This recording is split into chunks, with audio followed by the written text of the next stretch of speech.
Hey everybody, and welcome back to my channel. So today's video, we're going into Broadway News of the Week. This video will probably be uploaded late, so all this news will probably be old news by the time you actually see it, but maybe you missed it, so here we go. We're starting with reviews. So the reviews that we're doing are Some Like It Hot and Merrily We Roll Along. So Some Like It Hot officially opened. Some Like It Hot officially opened on Broadway December 11th. The play Some Like It Hot is based off the 1959 film directed by Billy Wilder. The play stars Christian Borle, J. Harrison Ghee, Adriana Hicks, Kevin Del Gala, Natasha Yvette Williams, Adam Peller, and Mark Latito.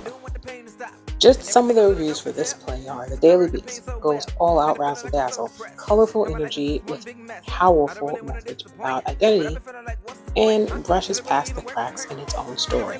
The New York Review says nobody's perfect, but this sure comes close, 5 stars. New York Theater Guide, 4 stars. Turns up the comedy and it's really fun. Theater Mania says old school Broadway with a twist. Exemplifies everything I love about Broadway. So, those are just some reviews. So if you haven't seen Something Like It Hot and you are in New York near Broadway, or can get to New York and get to Broadway, I would suggest you go see it because the reviews are shining, 4 to 5 stars.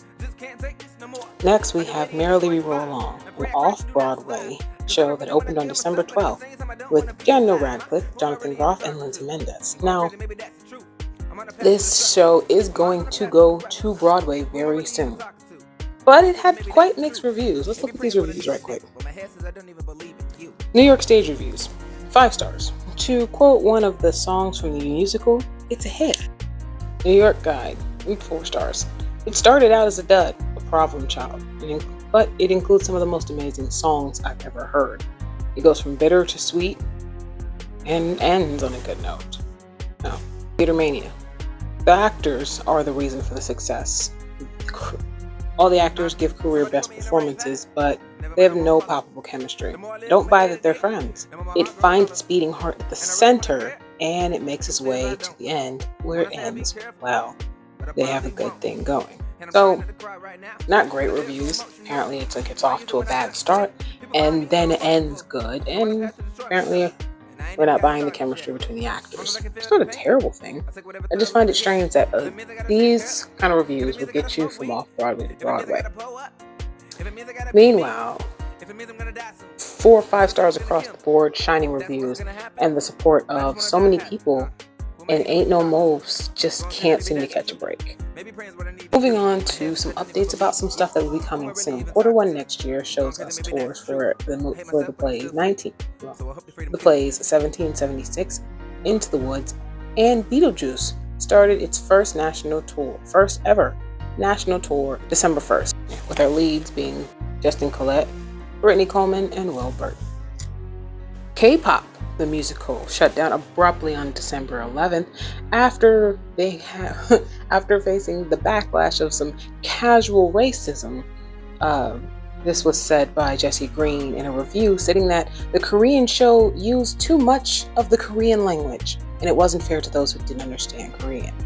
I really hope Jesse doesn't watch Karate Flicks. And yes, it has subtitles, but you still enjoy it even without them, don't you? I don't think the casual racism is on K-pop's side, but I digress. T. Williams was on The Tonight Show with Jimmy Fallon talking about his return to Broadway. Initially, he was hesitant to return to Broadway, but Jesse had this to say: I loved it, but it was beating the hell out of me. I got to summer with my kids and got time to decompress, get some perspective, and it was still in me. I was running lines around the house and I knew I had more in the tank. So he is very excited to come back to Broadway. I know a lot of people are excited for him to come back to Broadway.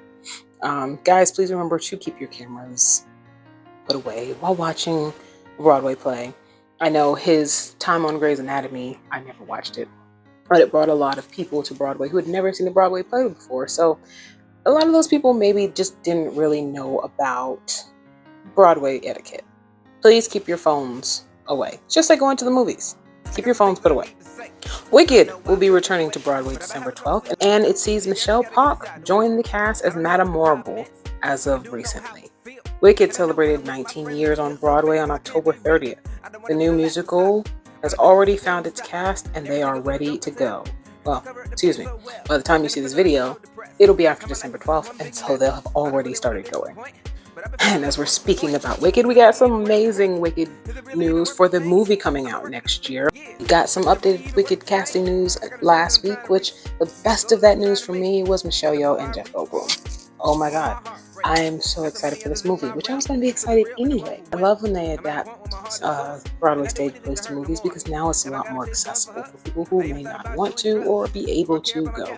Well, I haven't seen as many Broadway shows live and in person as I'd like to because I'm not always able to go since I don't live in New York anymore.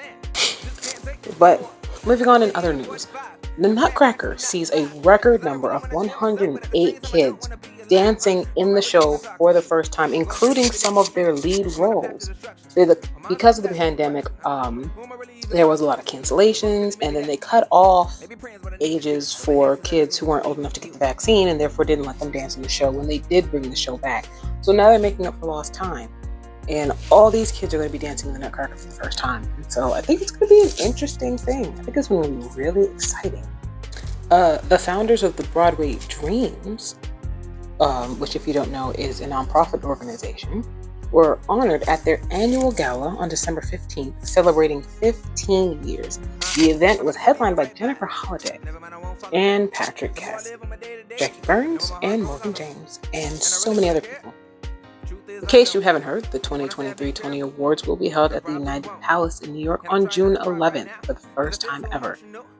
Some people are asking why. I ask, why not? It's a beautiful theater. Is there a reason they shouldn't? Are you mad?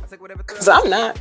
Sweeney Todd Revival has updated its cast list. We now have Josh Groban, who we just saw in the 30th anniversary for Beauty and the Beast, alongside her as Belle, as Sweeney Todd himself. This will definitely be an interesting role for him. We'll actually get to get more singing from him, which that part's exciting. We'll get to see more of his acting. Hopefully it's good. I've never actually seen Josh Groban act. I don't know if he's been in a movie before, but I haven't seen it as if he has.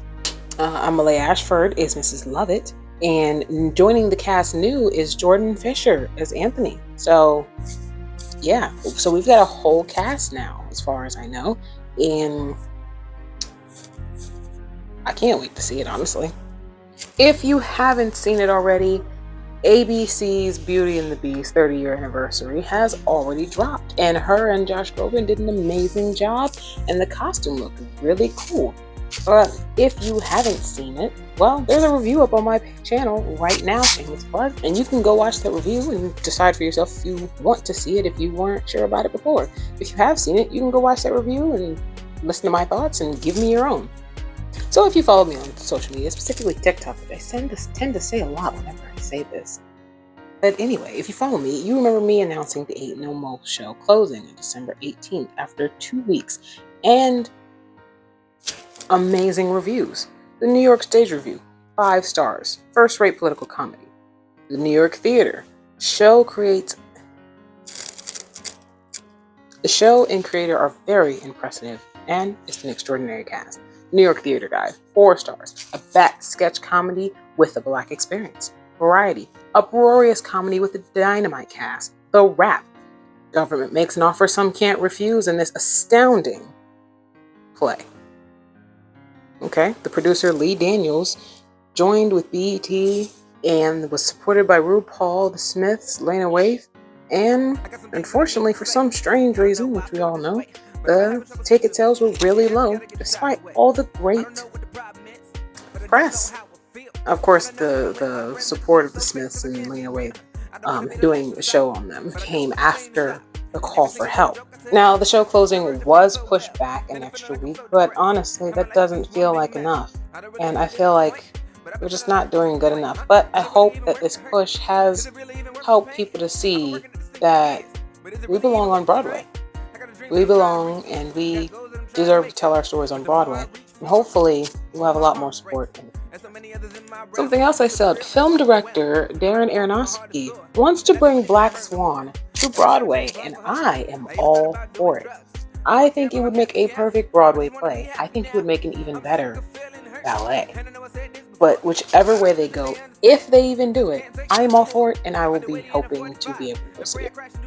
the Miscast MCC Theater benefit on April 3rd, 2023, in the Hammerstein Ballroom will honor Vanessa Williams this month and youth alumni Leonie Toval. Vanessa Williams definitely is owed some recognition at this point. The co-artistic director said, Vanessa's career on and off the stage, in and out of music and behind the scenes is distinguishable boldness that's undeniable and frankly thrilling. We celebrate ambitious and daring risk takers. So next year, the Sacramento Broadway Music Circus announces 6 shows for 2023, kicking off June 13th. We're kicking off with Beautiful, the Carole King musical, then going to Rodgers and Hammerstein's Cinderella, then Addams Family, Ramp, Music Man, and Ragtime. If you have a subscription, you can renew it until January 13th, and group tickets will go on sale February 13th. And finally, Common. Yes, the singer is coming to Broadway. Apparently, he's a huge fan. And I mean, how can you not be a huge fan of Broadway unless you are just completely uncultured swine? I'm joking. Not everything is for everybody, and you're allowed to like what you like and dislike what you dislike, within reason. He is geeked, and he will be in Between Riverside and Crazy, which debuts December 19th, which is past by the time you see this, which, as the time of posting this, today is December 19th. Unless I end up posting it a day later than I thought I was going to post it, which since my beauty post this on December 20th, meaning that it's as of yesterday, it has debuted. But anyway, that is all the news I have for you. I'm talking so fast because my phone is about to run out of space, and I don't really have the ability to delete most of the videos on my phone yet, and I will not be able to do that, so I'll be editing this and then posting it up, editing the other stuff I have, and then I will be getting back to you. Please stay tuned, as I will be trying to keep us updated on all things Broadway, because I am a huge Broadway and theater nerd. Thank you for tuning in. Like and subscribe, blah, blah, blah, yada, yada, yada. Follow all my socials. Look in the description below. And yeah, bye.